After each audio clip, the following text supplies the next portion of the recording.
Well, once upon a time, there lived a guy, and his name was Eric. And he was doing like everything. He's been working as a carpenter and as a cleaner. He's been setting car alarms and was ready to take any dirty job possible. I even remember him selling old used cars, for example. And finally, the guy earned 23,700 bucks. So he took this money and decided to buy himself a BMW. And that car used to be a 328 BMW. This is it. It used to be a straight six and it was fully black. And it was not the one with 231 horsepower. That was a naturally aspirated straight six with only 192 horsepower. But believe me, for that time a BMW 3 with almost 200 horsepower felt like a supercar, like a Ferrari SF90. Damn, for that time this car felt incredibly fast. And it looked so cool. And it was cool for a young guy, with its rear-wheel drive and that wide display. And also it used to have a TV and even heated seats. So driving that car was amazing. Man, my heart stopped beating while I was driving that automobile. And I was enjoying every single mile covered with that amazing car. It's been almost 20 years since that time. I'm an experienced guy. And I've seen lots of stuff in my life. And I'm still driving a BMW. And the BMW I'm driving today is quite an unusual car. Yes, it also's got a straight six, with the difference that this one's got 350 horsepower. While having the same weight as that car, I guess this one's even lighter than the old BMW body used to be. I mean the E46. And as I have said before, this is also a straight six, but this car's got turbines, it's got cool exhaust, it's got some body kit, it's painted amazing color. And also, this is the only such car in Russia. Simply because it just came out. So friends, let me introduce it to you.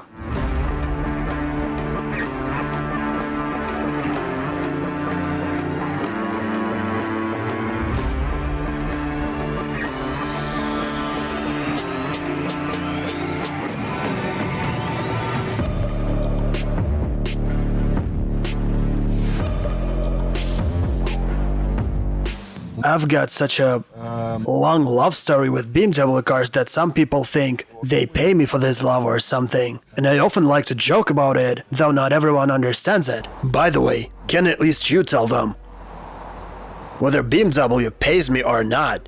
They do. Oh, f*** you! What the f***, man? But if you watch my videos, you should know that I hated some of the BMW cars we tested, like the BMW 7 or that X5. Those cars were far from perfect. There was one more BMW car, an M4 I guess, and I also cannot call that car good. I didn't like any of those cars. But for all this time, BMW never said a word about my reviews, they never complained. These guys never demand me telling this or that about their cars, and they always know I will tell everything I want. And this is what I respect and thank them for, because they still cooperate with me and give me every car I need. And none of us pay each other. They do. And we still cooperate for one reason: these guys don't afraid to be criticized. They are unicorns, they are one of few car brands in the world that are sure about their products. And in case there's something wrong with their car, if there's something people don't like, they always study and work on these questions. So a BMW 240. The first thing you have to know about this car is this is an all-wheel drive automobile. And this transmission is damn fast. And its Sport Plus mode is just amazing.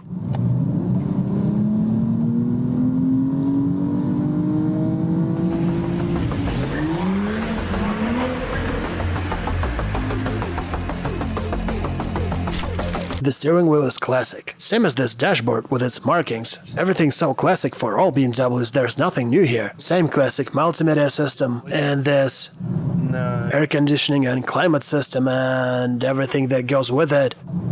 All this central console and this gear shifter panel, everything is so classic.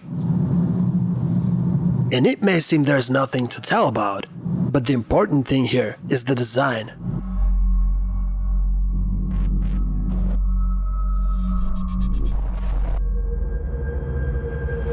Do I like this design? Sure, why not? It looks cool, the front is so fresh. Finally they got rid of these huge ugly nostrils. And the back of the car, well, it's quite unusual and it's different from what it used to be. But what I can say for sure is that it doesn't look like anything else. It's got its own style. It's unique.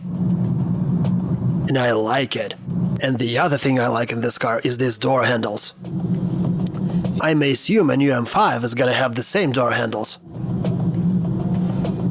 And also it's got a new feature inside here. The previous cars used to have such a blinking stripe of lights. They put it on X5s and 7s. So when you opened the door, there was such a red diode stripe. And now when you open the door, you've got a whole luminous panel. And you've got these diodes on this panel that shine there and give you a light indicator, and I like how it looks. I doubt there are gonna be lots of people who may consider this design questionable. It looks so new and it looks so clean, and you won't find anything unnecessary in this car. The design of the car is such a thing that it's hard to judge. Someone may like it, someone may not. But if you remember those nostrils the M3 and M4 used to have, the overwhelming majority of people called it ridiculous. Some people loved it, but most of them didn't. What I'm trying to say is that this car doesn't evoke some bright emotions and passion. There's no wow effect. It's not like wow good or wow bad. It's got quite a restrained look, even despite this fresh design. And I can surely say it's working. For me at least. For me this car is like a weather. There is 0 degrees, there is minus, and there is plus. And I would say this car is +1. And I can't say this car is amazing. I would never call it super sport or elegant or any of those words they're gonna type in their brochures. No. But at the same time, I feel no rejection to this car. I would gladly drive it every day. I don't feel myself ashamed sitting inside here more than that I'm feeling great. This is a cool car.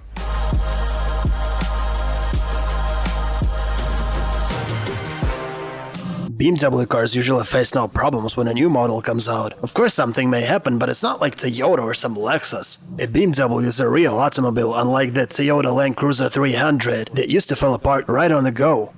But BMW is different.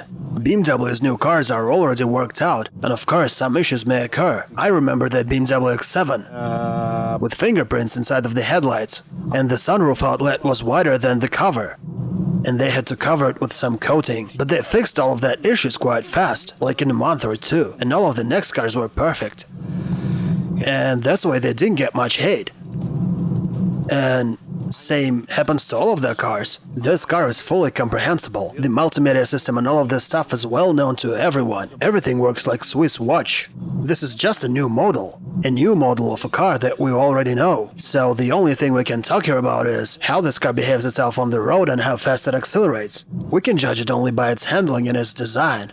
That's it, and maybe also the price. And if there are any taxes for horsepowers and capacity. I guess that's the main criteria for everyone when choosing cars. And everyone who has ever bought himself a BMW knows about these things. You can look at this car from any side at any angle, and it's gonna be clean everywhere. And that's what this car is all about. You won't find a single thing to nitpick here, believe me. And while in Russia they try to produce their Auras that costs 30 million rubles in production, and they have to sell it for 25, because the government helps them, working on import substitution, trying to arrange at least some system. If it weren't for the government, they would go bankrupt. And at the same time, the guys from BMW somehow managed to do this. They sell it here for 5 million rubles and they make money.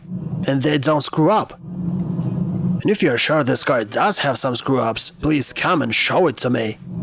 Just show me. These guys are so cool they're impossible to argue with. Okay, I guess it's about time to get going.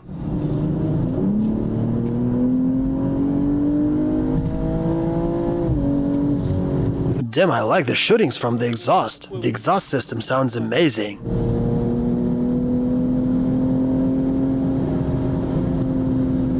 This is quite a long turn and we're driving at 110 miles per hour. Here comes a Range Rover. Good day to you, sir. 120 miles per hour in this turn. Goodbye. See you later, my British friend. Though wait, let me mug this Range Rover a little bit. We're catching him up so easily. Unbelievable. This car's just playing with it. Sir, was nice to meet you. That was fun.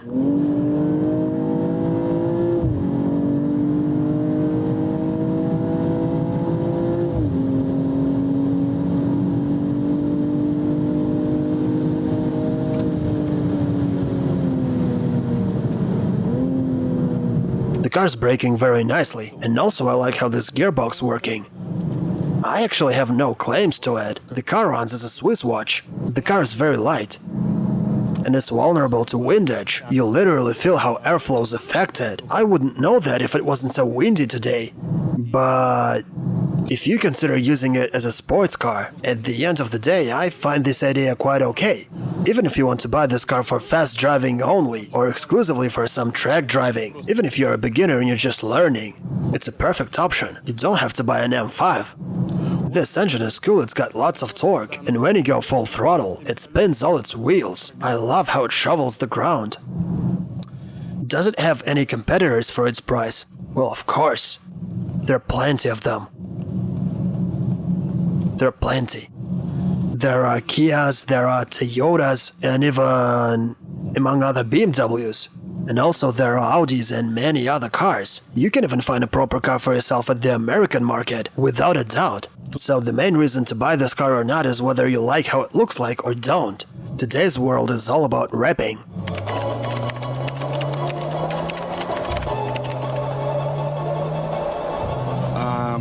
Well, this question already contains a simple answer. The safety. You may buy yourself a very expensive car, the most expensive one. But at the speed of 60 or 80 miles per hour, you can get in such an accident where none of the greatest modern safety systems save you. Okay, this car is definitely much more safe than some Chinese cars or Toyota. Okay, not all the Toyotas. It's definitely much more safe than some cheap low-end cars.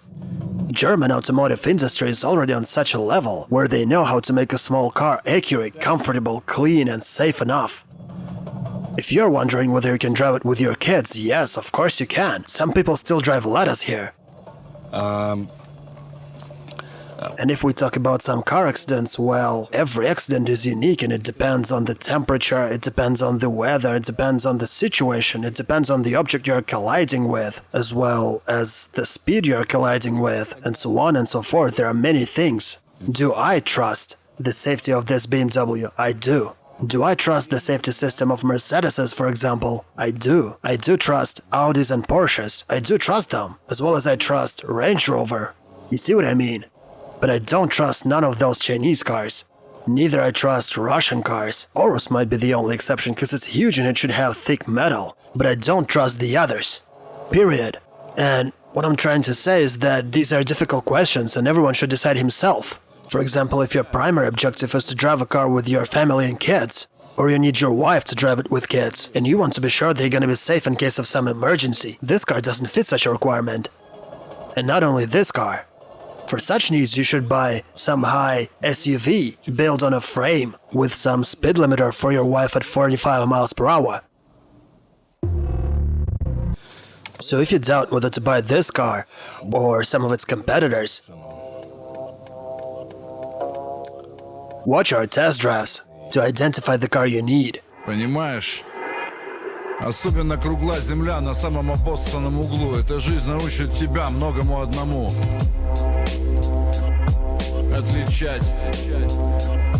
Отличать мусора от мента, блатного от босяка, паяльника от утюга, парашу от дючки, блядину от сучки и самое главное, хуй от трамвайной ручки. Отличать